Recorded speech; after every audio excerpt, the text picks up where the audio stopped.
We are on part 2 of chapter 15. In part 1, Percy, Annabeth, and Grover were met by Ares, the god of war. And he asked Percy to do him a favor of getting his shield back that he had left at an abandoned water park.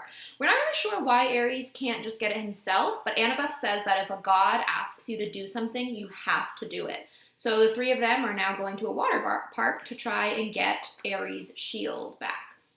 So chapter 15, part 2. The sun was sinking behind the mountains by the time we found the water park. Judging from the sign, it once had been called Waterland, but now some of the letters were smashed out, so it read Rad. The main gate was padlocked and topped with barbed wire. Inside, huge dry water slides and tubes and pipes curled everywhere, leading to empty pools. Old tickets and advertisements fluttered around the asphalt. With night coming on, the place looked sad and creepy. If Ares brings his girlfriend here for a date, I said, staring up at the barbed wire, I'd hate to see what she looks like. Percy, Annabeth warned, be more respectful. Why? I thought you hated Ares. He's still a god, and his girlfriend is very temperamental. You don't want to insult her looks, Grover added. Who is she? Echidna? No. Aphrodite, Grover said a little dreamily, goddess of love. I thought she was married to somebody, I said. Hephaestus. What's your point? He asked. Oh, I suddenly felt the need to change the subject. So how do we get in? Maya! Grover's shoes sprouted wings. He flew over the fence, did an unintended somersault in midair, then stumbled to a landing on the opposite side. He dusted off his jeans as if he'd planned the whole thing. You guys coming? Annabeth and I had to climb the old-fashioned way, holding down the barbed wire for each other as we crawled over the top. The shadows grew long as we walked through the park, checking out the attractions. There was Ankle Biter Island, Head Over Wedgie, and Dude, Where's My Swimsuit? No monsters came to get us. Nothing made the slightest noise. We found a souvenir shop that had been left open. Merchandise still lined the shelves. Snow globes, pencils, postcards, and racks of clothes. Annabeth said, fresh clothes. Yeah, I said, but you can't just watch me. She snatched an entire row of stuff off the racks and disappeared into the changing room. A few minutes later, she came out in a Waterland flower print shorts, a big red Waterland t-shirt, and commemorative Waterland surf shoes. A Waterland backpack was slung over her shoulder, obviously stuffed with more goodies.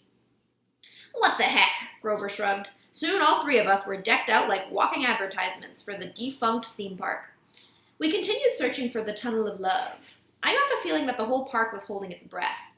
So Ares and Aphrodite, I said, to keep my mind off the growing dark. They have a thing going? That's old gossip, Percy, Annabeth told me. 3,000-year-old gossip. What about Aphrodite's husband? Well, you know, she said, Hephaestus, the blacksmith. He was crippled when he was a baby, thrown off Mount Olympus by Zeus, so he isn't exactly handsome. Clever with his hands and all, but Aphrodite isn't into brains and talent, you know. She likes bikers. Whatever. Hephaestus knows?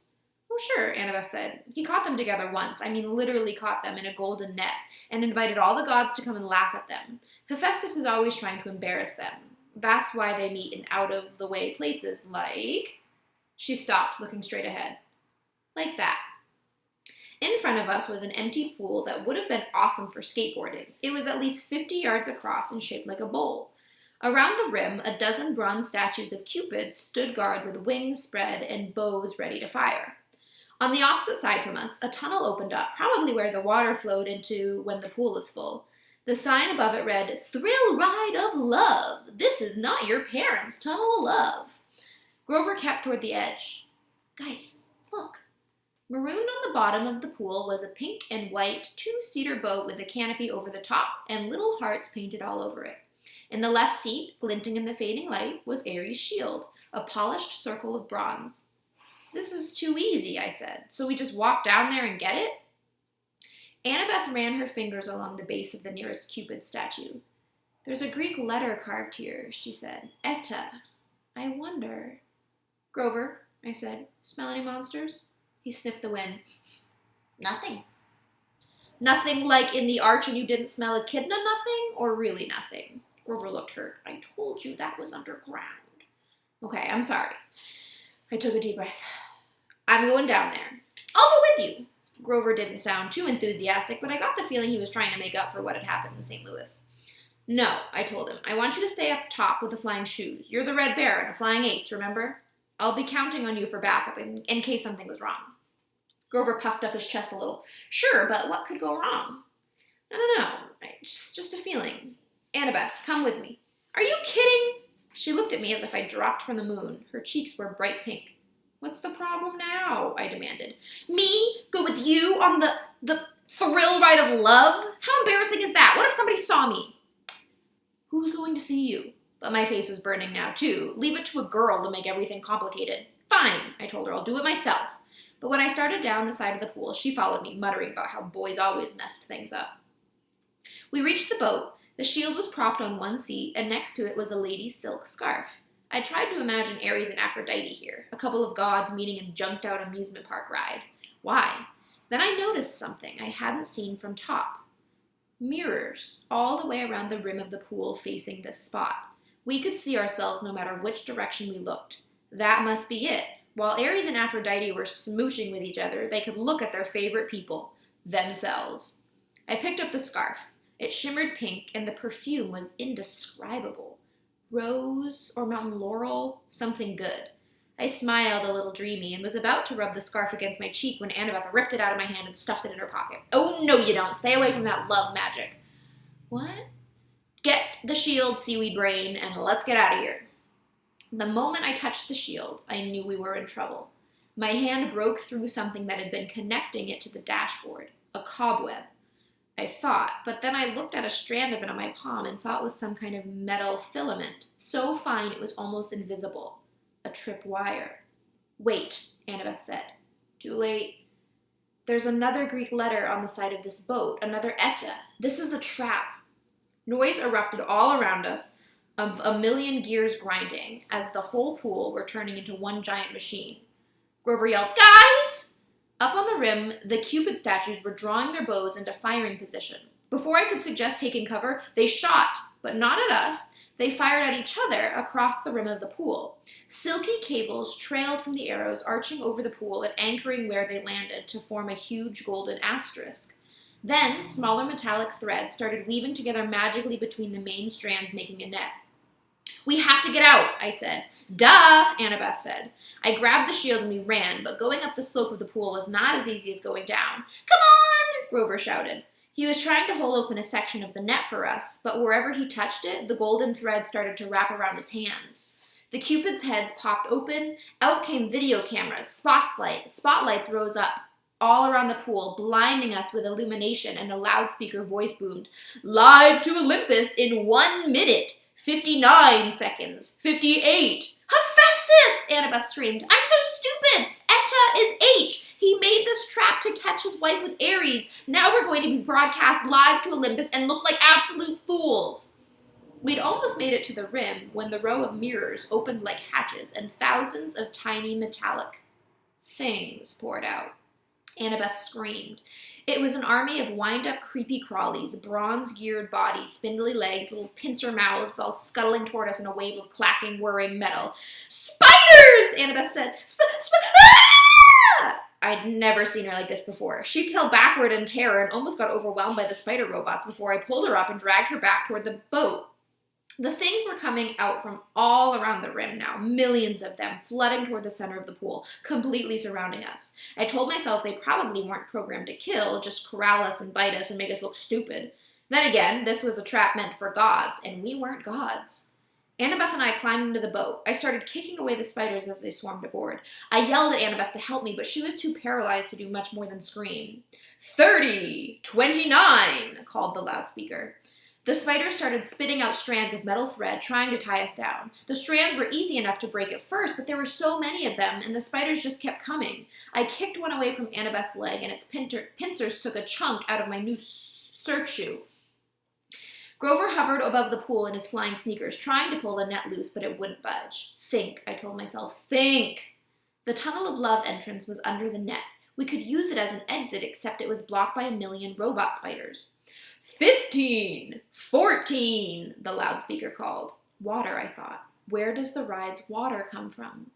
Then I saw them. huge water pipes behind the mirrors where the spiders had come from, and up above the net, next to one of the cupids, a glass-windowed booth that must be a controller station. "Grover!" I yelled. "Get into that booth! Find the on switch! But do it!" It was a crazy hope, but it was our only chance. The spiders were all over the prow of the boat. Now, Annabeth was screaming her head off. I had to get us out of there. Grover was in the controller's booth now, slamming away at buttons.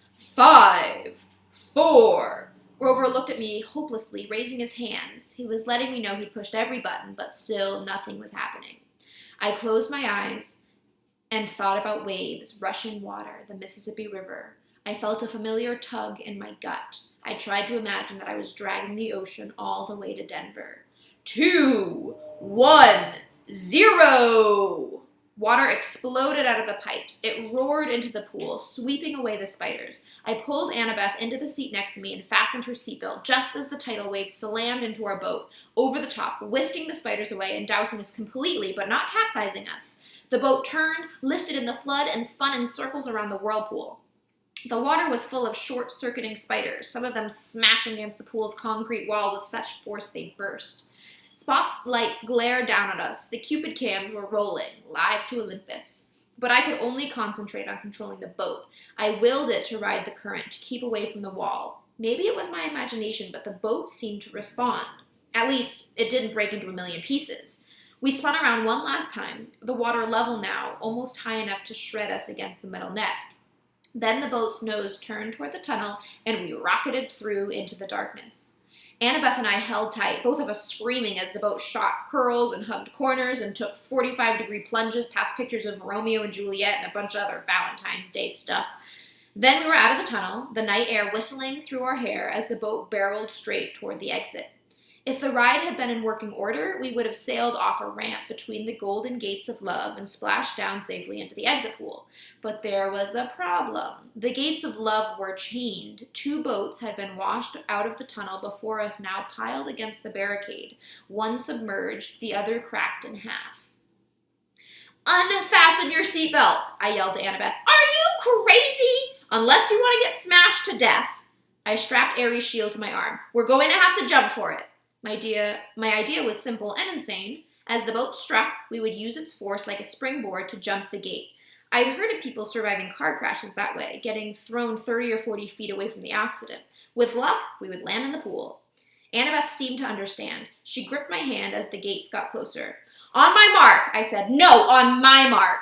"What? Simple physics," she yelled. "Force times the trajectory angle." "Fine," I shouted. "On your mark." She hesitated, then yelled, "Now!" Crack! Annabeth was right. If we jumped when I thought we should have, we would have crashed into the gates. She got us maximum lift. Unfortunately, that was a little more than we needed. Our boat smashed into the pileup, and we were thrown into the air, straight over the gates, over the pool, and down towards solid asphalt. Something grabbed me from behind. Annabeth yelled, "Ouch!" Grover! In midair, he had grabbed me by the shirt and Annabeth by the arm and was trying to pull us out of a crash landing. But Annabeth and I had all the momentum. "You're too heavy," Grover said. "We're going down." We spiraled toward the ground, Grover doing his best to slow the fall. We smashed into a photo board, Grover's head going straight into the hole where tourists would put their faces, pretending to be Nunu, the friendly whale. Annabeth and I tumbled to the ground, banged up but alive. Aries' shield was still on my arm. Once we caught our breath, Annabeth and I got Grover out of the photo board and thanked him for saving our lives. I took us back to the thrill ride of love. The water was subsiding. Our boat had been smashed to pieces against the gates. 100 yards away, at the entrance pool, the Cupids were still filming. Their statues had swiveled so their cameras were trained straight on us, the spotlights in our faces. "Show's over," I yelled. "Thank you. Good night."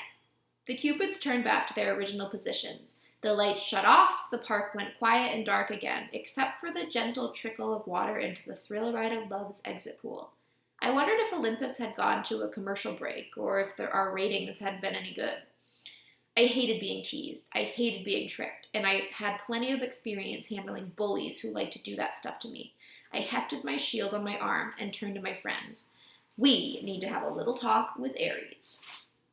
End of chapter 15.